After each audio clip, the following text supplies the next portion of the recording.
Olá, meus amigos estudantes do EAD, Estudo Aprofundado da Doutrina Espírita. Sejam bem-vindos mais uma vez a esse momento de aprendizagem para todos nós. Nós temos agora, hoje, a 8ª aula do EAD, nesse curso que nos instrui e ilumina a nossa mente e a nossa consciência. No estudo aprofundado da doutrina espírita, hoje vamos especificamente falar sobre a religião judaica, aonde nós vamos, com certeza, aumentar os nossos conhecimentos em relação a essa importante religião no nosso processo de crescimento religioso com o decorrer dos tempos na humanidade. Vamos então, começando falando aí sobre a religião judaica, lembrando que o judaísmo é a primeira religião monoteísta da humanidade. Fundamenta-se na revelação dos 10 mandamentos transmitidos por Deus, ou Yahvé, a Moisés. O Decálogo é considerado o evento fundador da religião de Israel. Religião que tem como princípio a ideia da existência de Deus único, Criador Supremo.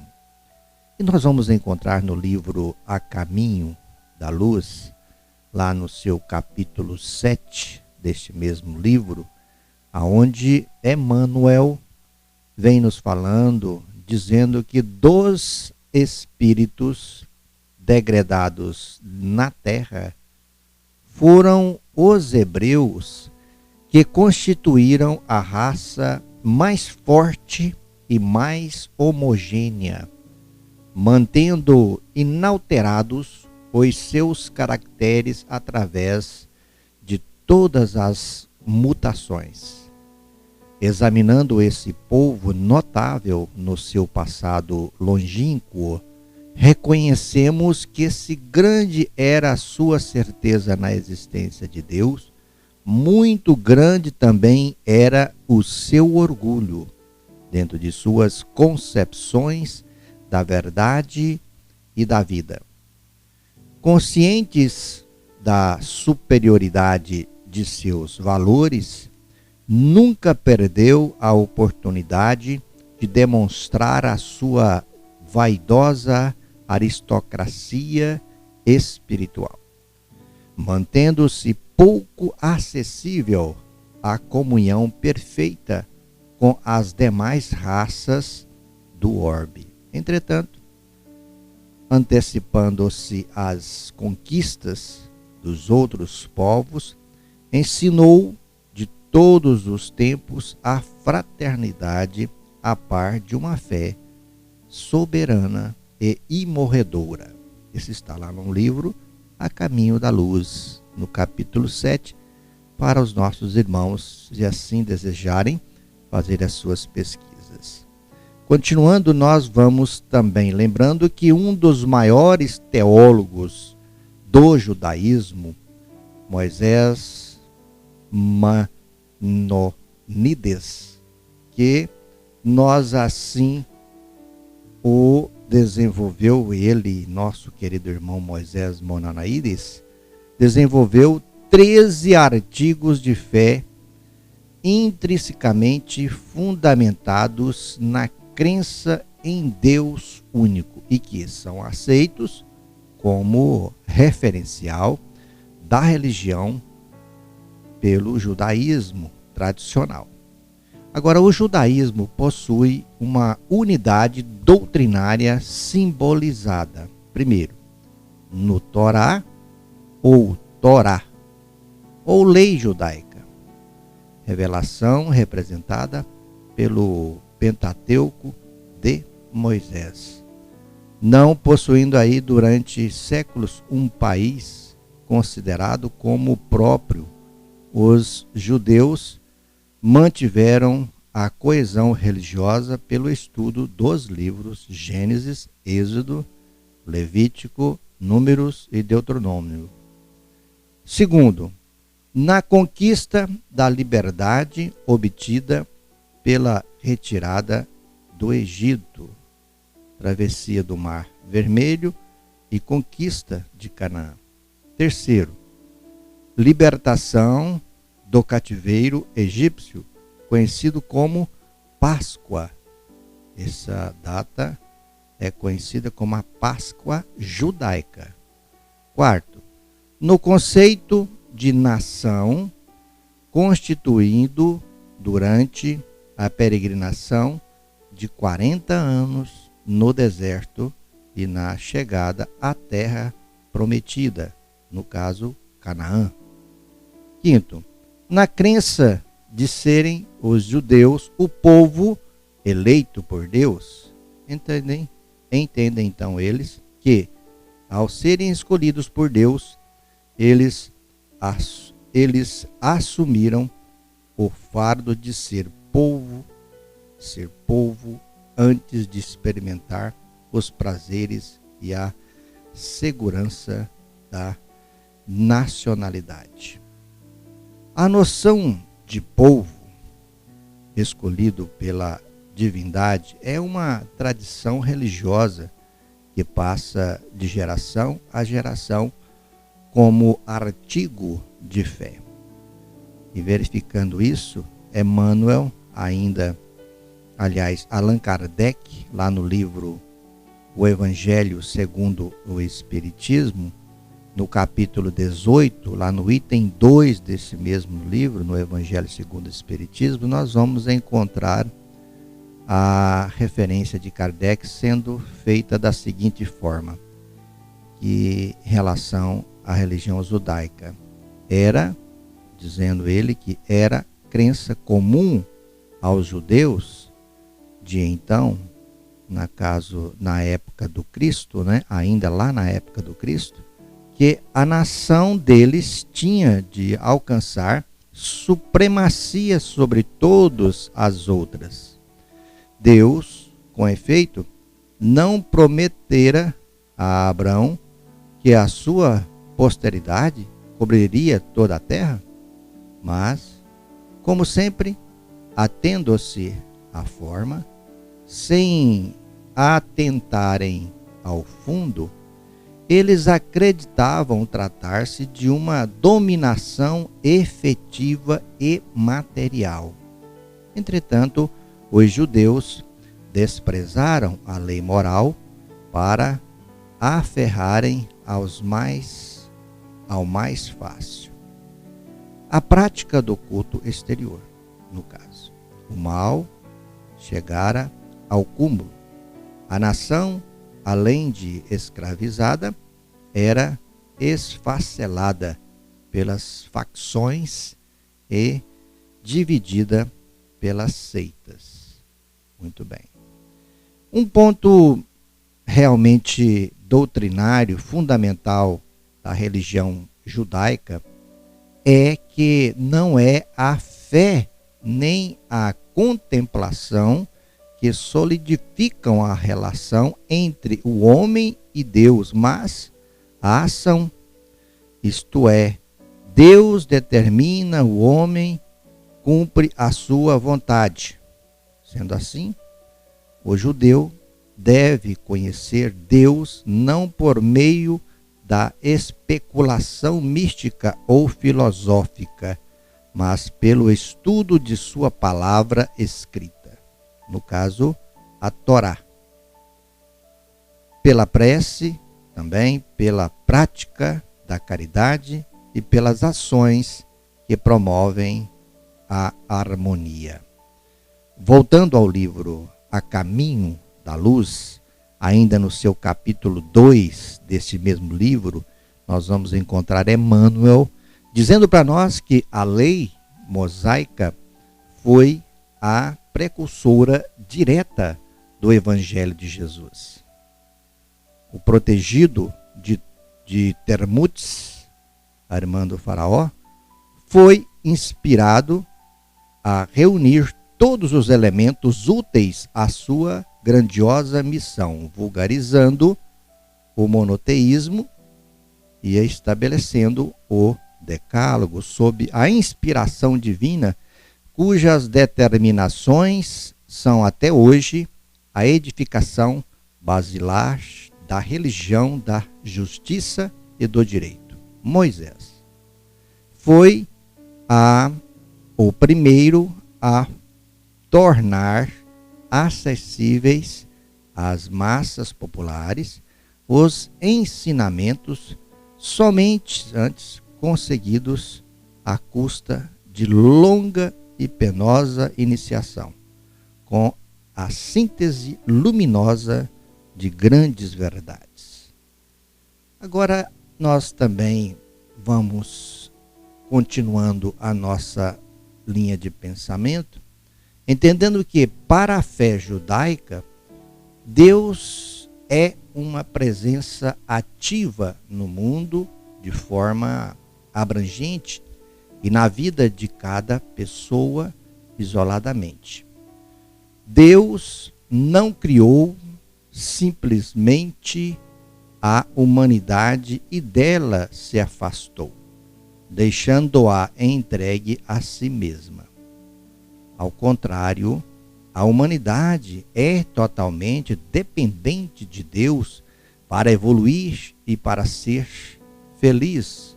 Como Deus é também pessoal, está envolvido diretamente em todos os aspectos da vida de cada pessoa, podendo responder em particular às aspirações individuais durante a prece. Por este motivo, os judeus oram 3 vezes ao dia, de manhã, à tarde e à noite, nas práticas do Shabat, ou que significa 7º dia da semana, reservado ao descanso, e nas festas religiosas. Os judeus não aceitam o dogma do pecado original, defendido pelos católicos e protestantes. Analisam que esses religiosos fizeram interpretação literal do livro Gênesis. Os rabinos escreveram no Talmud, no item 31, o sentimento profundo de nossa liberdade moral e se recusa a essa assimilação fatal que tiraria a nossa iniciativa, que nos acorrentaria num pecado distante, misterioso, do qual não temos consciência. Se Adão a Eva pecaram, só a eles cabe a responsabilidade de seu erro, no caso. Então, repetindo, no pensamento e na contraposição conceitual dos judeus aos pecados originais, dizem: se Adão e Eva pecaram, só a eles cabe a responsabilidade de seu erro. E nós vamos novamente ao Evangelho segundo o Espiritismo, lá no capítulo 4, no item 4 do Evangelho segundo o Espiritismo, nós temos Kardec colocando para nós, agregando, somando para nós sobre o assunto, dizendo que a reencarnação fazia parte dos dogmas dos judeus, sob o nome de ressurreição. Só os saduceus, cuja crença era a de que tudo acaba com a morte, não acreditavam nisso. As ideias dos judeus sobre esse ponto, como sobre muitos outros, não eram claramente definidas, porque apenas tinham vagas e incompletas noções acerca da alma e da sua ligação com o corpo. Criam eles que um homem que vivera podia reviver, sem saberem precisamente de que maneira o fato poderia dar-se. Designavam pelo termo ressurreição o que o Espiritismo mais judiciosamente chama de reencarnação. E é importante assinalar que, a despeito de os judeus representarem uma raça de profetas e médiuns notáveis, em Deuteronômio, capítulo 18, versículos 9 e 12, existe lá dizendo que existe a proibição mosaica de evocar os mortos. A proibição feita por Moisés tinha então a sua razão de ser, porque o legislador hebreu queria que o seu povo rompesse com todos os hábitos trazidos do Egito, e entre os quais o de que tratamos era objeto de abusos. Haja vista que, se Moisés proibiu evocar os espíritos dos mortos, é uma prova de que eles podem vir. Do contrário, essa interdição seria inútil. E é importante não confundir a lei civil estabelecida por Moisés para administrar o povo judeu nos distantes tempos da sua organização, com a lei divina inserida nos 10 mandamentos, recebidos mediunicamente por ele, Moisés. Na lei mosaica, há duas partes distintas: a lei de Deus, promulgada no Monte Sinai, e a lei civil ou disciplinar, decretada por Moisés. Uma é invariável, a outra apropriada aos costumes e ao caráter do povo. Se modifica com o tempo, no caso. Há, na atualidade, uma corrente do judaísmo, denominada judaísmo messiânico, que procura unir o judaísmo com o cristianismo, conscientes de que Jesus é o Messias do povo judeu. Agora vamos nos ater por alguns instantes aos livros sagrados do judaísmo. Os ensinamentos religiosos do judaísmo estão consolidados nas obras que se seguem, consideradas sagradas. Por exemplo, no Torá. A palavra Torá significa a correta direção. Então, Torá, a palavra Torá significa a correta direção e, por extensão, ensinamento, doutrina ou lei. A base da Torá é o Pentateuco mosaico existente no Velho Testamento e que representa a lei escrita de Deus, cujo núcleo central é o Decálogo. O primeiro livro é Gênesis, ou Bereshit, que trata da origem do mundo e do homem.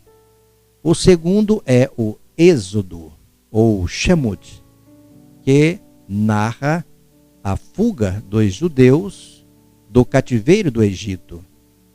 E o terceiro é Levítico, ou Vakshikra, que trata das práticas sacerdotais. E o quarto livro é os Números, ou podemos dizer Bamidbar, que traz o recenseamento do povo judeu. O quinto livro é Deuteronômio, ou Devarim, com discursos de Moisés e o código de leis familiares, civis e militares. Existe também o Torá oral, lei oral ou Mishnah, que explica o Pentateuco mosaico. O Torá é um rolo de pele de animal kosher, disse de animais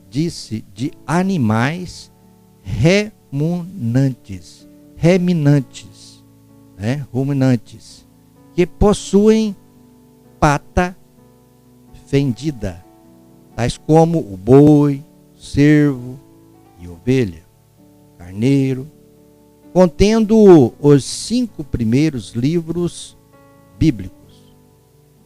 As cópias da Torá, existentes em todas as sinagogas do mundo, têm exatamente o mesmo texto. Agora, os profetas, nós vamos encontrar no livro das religiões algumas explicações falando sobre os profetas ou Nevim, aonde nesse livro, no livro das religiões, vem dizendo para nós que trata-se da mais antiga história escrita de que há registro no mundo. Esses livros surgiram muito antes de haver algo como a história comparada ou a análise de fontes. No entanto, o objetivo dos livros históricos do Antigo Testamento não era propriamente registrar a história, e sim dar a ela uma interpretação religiosa. Dois dos livros históricos receberam nomes de mulher. Os livros de Ruth e de Esther são histórias curtas e belas, com mulheres no papel principal. Os livros proféticos são Isaías, Jeremias, Ezequiel e os 12 profetas menores, assim chamados por causa da brevidade de suas obras. Oséias, Joel, Amós, Abdias, Jonas, Miqueias, Naum, Rabacuque, Sofanias, Ageu, Zacarias e Malaquias. Segundo seu próprio testemunho, os profetas foram chamados para proclamar a vontade de Deus. Muitas das vezes eles usam fórmula, diz o Senhor. Os escritos proféticos, entre estes há os 150 salmos. Esses são escritos, está entre os escritos poéticos e proféticos, principalmente classificados como escritos poéticos. E entre esses escritos, como nós acabamos de dizer, está também os 150 salmos, que representam os escritos de maior significado histórico e religioso do Velho Testamento. Surgiram possivelmente em 587 a.C., antes da destruição de Jerusalém. Foram elaborados para os serviços do templo e para a comemoração das festas judaicas. Cerca de metade dos salmos é de Davi, significando isto que muitos foram escritos por este ou para este rei. Outro escrito poético, reconhecidamente de notável beleza, é o livro de Job, que aborda o significado do sofrimento e a justiça de Deus. Agora, o Talmud, ou Talmud, ou também traduzindo, significa ou estudo. Talmud ou Talmud, ou estudo, que é a mesma coisa. É a principal obra do judaísmo rabínico, porque, segundo a tradição, Moisés não recebeu apenas a lei escrita de Deus, o Torá, mas também a lei falada, que deveria ser transmitida oralmente para complementar o entendimento do que está escrito. Essa é a forma que os rabinos orientam os seus fiéis e estudam os ensinamentos do judaísmo. Do Talmud originam-se todas as normas hierárquicas, ou seja, fundamentos das leis judaicas e as orientações não elásticas, que são Haggadah, ensinos éticos e interpretação de textos bíblicos. O Talmud, ou estudo, expressa a essência da cultura e da religião judaicas, assim como o caminho espiritual que o povo judeu deve seguir. Há dois tipos de Talmud: o da Babilônia e o de Jerusalém. O Talmud babilônico consiste na compilação das leis, inclusive a Torá, tradições, preceitos morais, comentários, interpretações e debates registrados nas academias rabínicas da Babilônia e de Israel por volta do século V, abrangendo um período de 1000 anos, do século V a.C. ao século V depois de Cristo, aproximadamente. O Talmud, então, de Jerusalém, foi publicado um século antes do babilônico. Agora vamos falar em particular também da Cabala judaica, né, que é o calendário religioso. A Cabala é uma das correntes também dentro desse calendário, falando da Cabala judaica e também do calendário religioso. Nós vamos entender que a Cabala é uma das correntes místicas do judaísmo. O termo significa literalmente recepção e, por extensão, significa tradição. Também pode ser traduzido como recebimento e transmissão de ensinamentos, porque os judeus místicos afirmam que a lei escrita só poderia ser explicada pela lei oral, ensinada de acordo com as pessoas e circunstâncias secretamente. Essa tradição oral é transmitida de geração a geração durante milênios. Trata-se de um tema tão misterioso que durante séculos só homens casados e com mais de 40 anos eram autorizados a estudá-lo. Esta regra já não é totalmente aceita e hoje homens e mulheres, estudam os princípios básicos da Cabala. Exige-se um certo grau de sabedoria, de maturidade espirituais para que um judeu possa aprender, interpretá-lo fielmente, no caso aí, né, interpretá-lo fielmente, nas épocas remotas. Agora, os livros dos profetas israelitas estão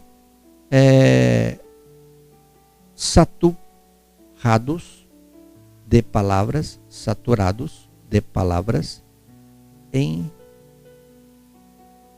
enigmáticas, com uma dificuldade de encontrarmos o seu significado. E também acompanha um número muito grande de símbolos. Então tem uma feição simbólica muito grande, constituindo aí um monumento parcialmente decifrado da ciência secreta dos hebreus. Poucos judeus conhecem ou conheceram profundamente a Cabala. Moisés foi um deles. Para os místicos judeus, somente através da Cabala conseguiremos eliminar definitivamente a guerra, as destruições e as maldades existentes no mundo. O primeiro cabalista teria sido o patriarca Abraão.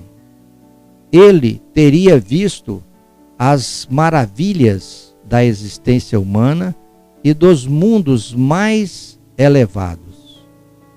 O conhecimento adquirido por Abraão teria sido transmitido oralmente aos seus descendentes.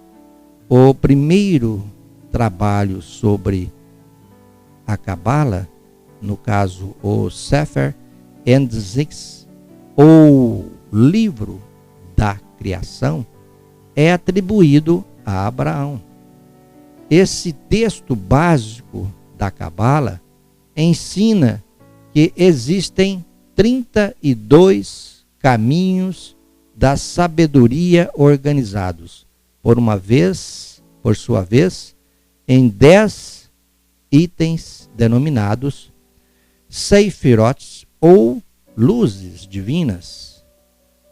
Estas luzes divinas, representadas nas 22 letras do alfabeto hebraico, são canais que o Criador utilizou para a obra da criação.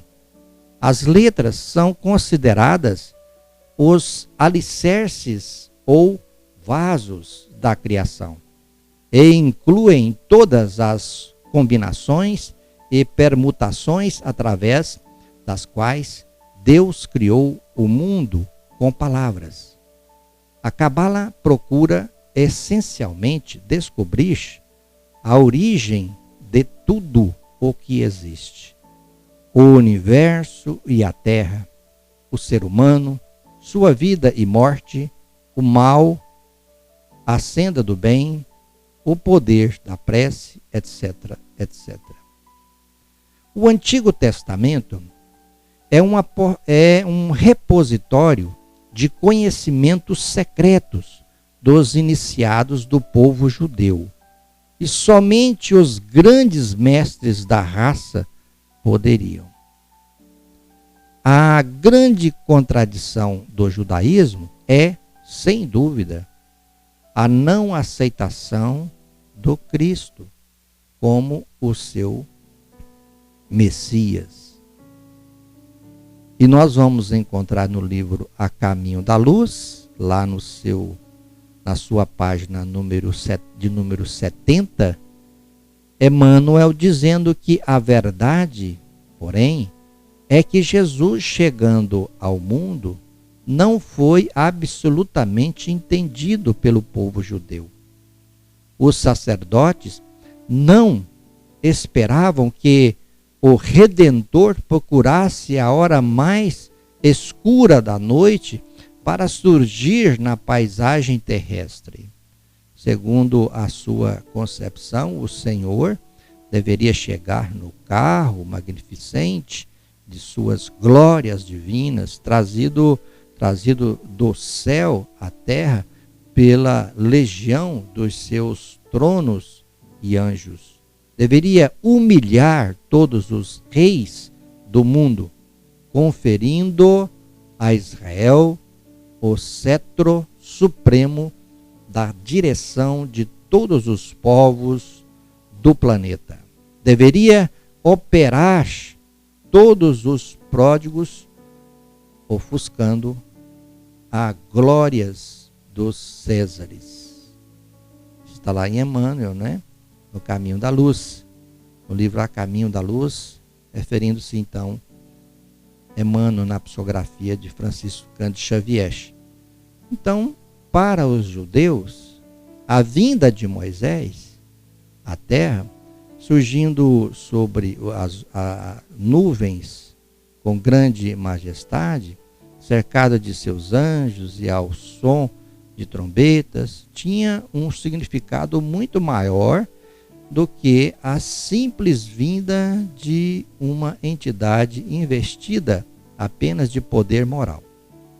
Por isso mesmo, os judeus que esperavam no Messias um rei terreno mais poderoso do que todos os outros reis, destinado a colocar-lhes a nação à frente de todas as demais e a reerguer o trono de Davi e o de Salomão, não quiseram reconhecê-lo no humilde filho de um carpinteiro sem autoridade material.